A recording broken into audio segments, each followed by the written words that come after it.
Hey my families, welcome to river சமையல். பெண்களாய் பிறந்த அனைவருக்கும் அன்னைய தின வாழ்த்துக்கள். என்னடா இவ பெண்களாய் பிறந்த அனைவருக்கும் அன்னைய தின வாழ்த்துக்கள் சொல்றான்னு பார்க்குறீங்களா? ஆமாங்க, நம்ம வீட்டில் ஒரு பொம்பளை பிள்ளை பிறந்தாலே அந்த அப்பா என் அம்மா பிறந்திருக்காங்கன்னு சொல்லுவாங்க. அதே வீட்டில் அண்ணன் இருந்தால் என் தங்கச்சி தான் எனக்கு ரெண்டாவது அம்மான்னு சொல்லுவாங்க.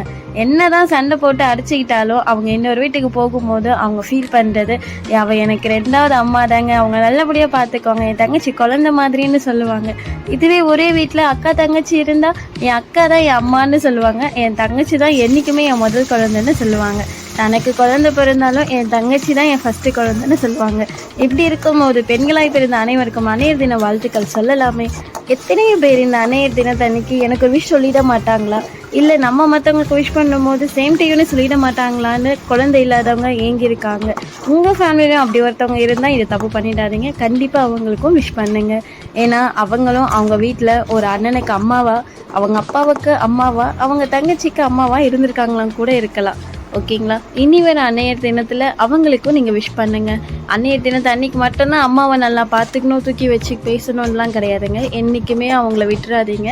அவங்க நல்லபடியாக பார்த்துக்கோங்க. என்னடா இவன் நேற்று போட வேண்டியதை இன்றைக்கி போடுறேன்னு பார்க்குறீங்களா? இல்லைங்க, என்னோடய ஃபோன் கொஞ்சம் ப்ராப்ளமாக இருந்ததுனால என்னால் நேற்று போஸ்ட் பண்ண முடியல. சரி, எப்படியாவது நம்ம இதை போடணுமேன்னு என்னோடய ஆசைக்காக மட்டும்தான் நான் இன்றைக்கி அதை போஸ்ட் பண்ணியிருக்கேன். உங்களுக்கு பிடிச்சிருந்தா இந்த வீடியோக்கு லைக் பண்ணுங்கள், ஷேர் பண்ணுங்கள், சப்ஸ்கிரைப் பண்ணுங்கள். தேங்க்ஸ் ஃபார் வாட்சிங்.